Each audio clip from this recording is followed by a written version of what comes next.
You tell me when you want me to get going.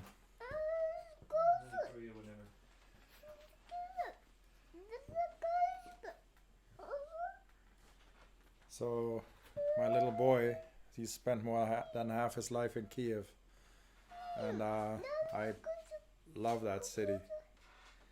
Um, I'm 60 years old, and I've watched a lot of things in my life. And as I see this Ukraine crisis unfold, I'm almost cursed knowing exactly what's going to happen 2 weeks from now.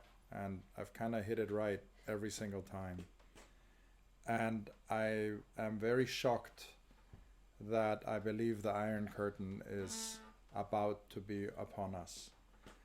Um, in 1989, for those of you who don't know, the Berlin Wall came down. But the Berlin Wall was not a wall in Berlin only. It was a tract of land filled with mines, self-shooting devices, dogs, and people on towers with machine guns that was designed to keep all the citizens of the USSR inside. It was impossible to leave the Czech Republic or Hungary or East Germany, or it was not an option. You would get shot. And what people who didn't experience don't know either, not only could you not go across the border, you couldn't travel inside those countries either.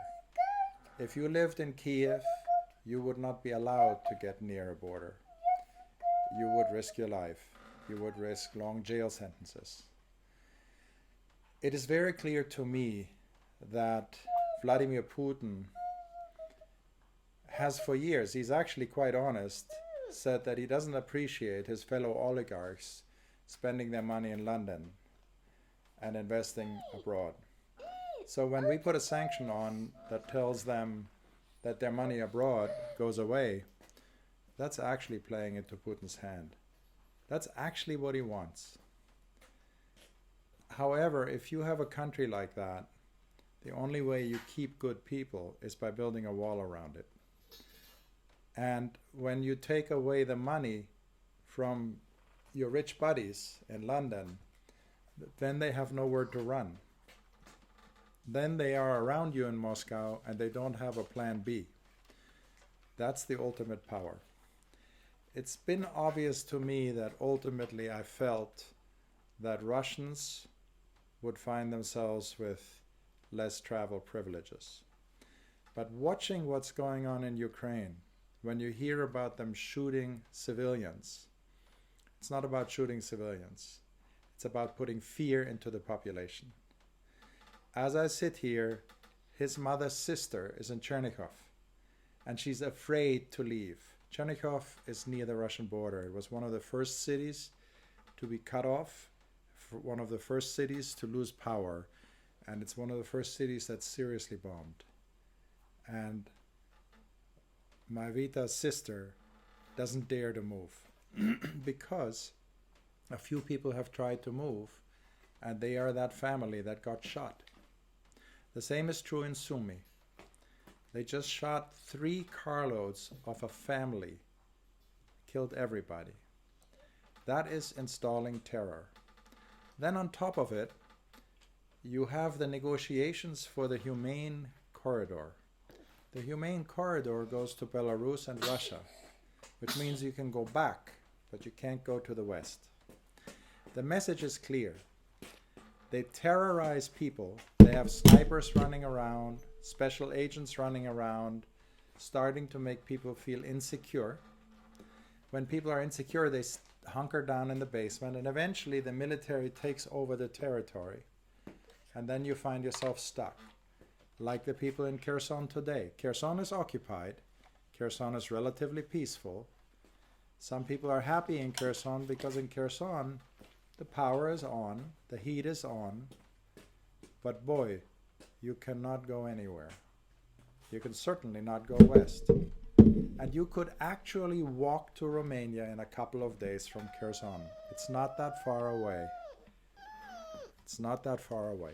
So, to me, it's very clear that Putin is planning to run the Iron Curtain with the front of the army. As he takes more land, he will take that land and you will not escape.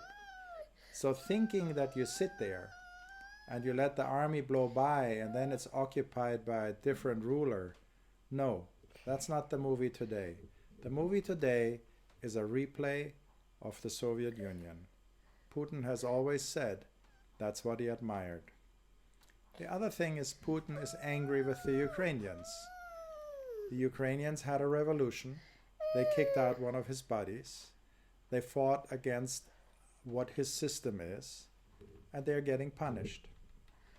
I am certain after the Ukrainians comes Moldova, and after Moldova comes Georgia. I am certain there will be a wall around it, and I am certain that wall will include every Russian citizen. In my opinion, if you're in Russia today, you have two choices. Get lots and lots of people to revolt now, not a little bit this weekend, a little bit next weekend, a little bit next weekend, but all at once, like the Maidan in Kiev, where you have 1 million people that are so many people that half the generals get scared and the oligarchs get scared, and suddenly Putin loses his power. Anything else is just the slow death of people, just grinding through people. If you want to go the grinding through people route, I recommend you pick up your stuff, get on a bus, go to Georgia, go to Finland, and take a long vacation. Because my feeling is you will never want to go back. This is about your life. For those of you who have not seen the Iron Curtain, once an Iron Curtain comes down, there are no possibilities for you to change a lot in your life. You're in a totalitarian state. You're in a state full of paranoia and limited ability and possibility. Of course, there's some fun. Maybe you have a great lover. Maybe you have a group of friends and you have a campfire. There's nothing wrong with that. The Soviet Union wasn't all evil, but it sure was a lot less than the Wirtschaftswunder in Germany or the post-war years in America. So if you want to have a complete life, I think it's time to get out or fight. And that takes me to the other thing. If you are in Ukraine today and you're fighting, I respect you, I salute you, and I wish you good luck. If you're in Ukraine and you're sitting in your house, thinking that you're a good Ukrainian by sitting in your house, you're wrong. You are actually helping the Russians. Because there will be no resources. Supply lines will be the biggest issue of all. There will be lack of food, lack of electricity, lack of everything. If you're just sitting around waiting for this to blow by, you are that person that got injured, that takes the attention of that nurse and that doctor who should be attending to a soldier. You become a burden to a society that is on the edge, that is limited. So if you are in Ukraine today and you are not fighting, get out of the way.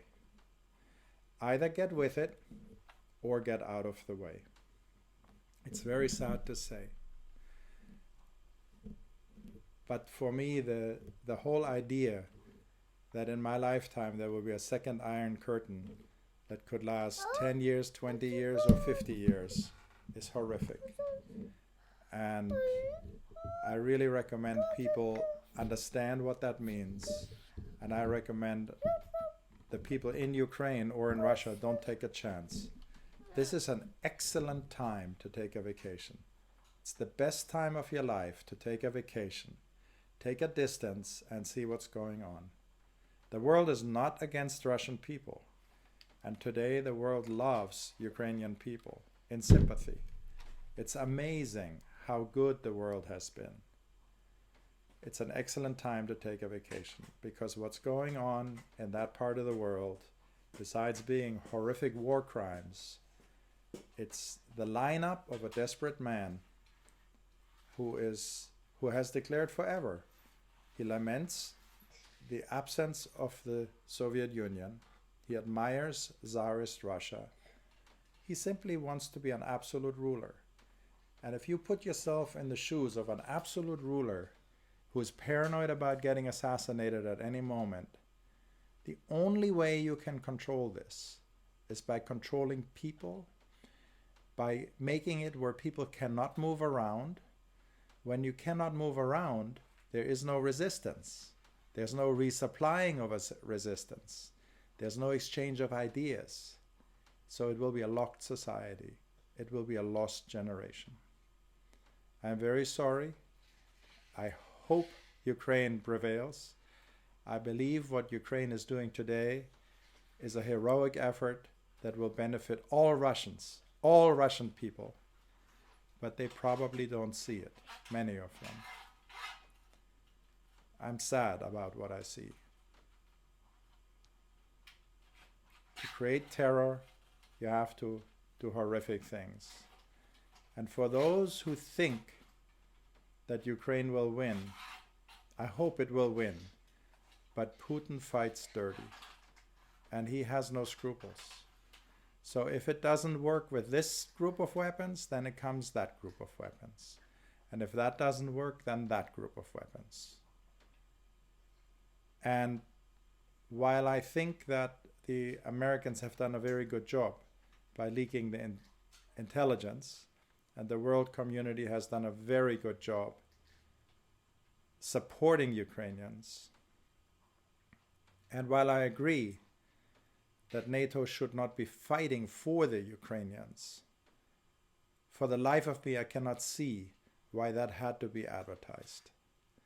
But I suspect that Putin was going to do it anyway. I'm not sure if he would have decided that he wants to have every inch of Ukrainian soil. My suspicion is he will end up with every inch of Ukrainian soil. So in my opinion, don't get caught behind the lines. If you want to fight, fight, but don't get caught behind the lines. The West will embrace you. And let's hope nothing worse happens. But I believe that Putin is capable of all types of weapons, all types of horrors, flattening cities, and even using tactical nuclear weapons. And when someone is willing to do that, it's very difficult to beat democracies which are led by people with scruples and a conscience and an accountability. Putin is not accountable. Putin doesn't care if he lost $800 billion. He's going to build a fence around it and be a total leader, a totalitarian, as they say. Good luck to all. That's my opinion. I'm sorry.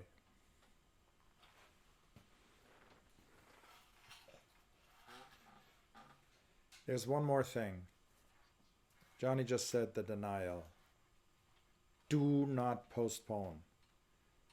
Bad deals get worse. Good deals get better. This is a bad deal. Every day you wait, it will be harder to rectify this situation. It is foolish to sit in a basement and hope that 5 days later maybe it's easier. It is foolish to think that you are in a city that is 20 miles from the line and maybe 4 days later it'll be only 4 miles. It will not be. I do know one person who did find herself behind the line, understood that she was trapped, and spent 4 days walking 20 miles to get back into proper Ukraine. Today she's in Romania. If you can do that, that's what you need to do. Don't postpone. Bad deals get worse. This is a bad deal.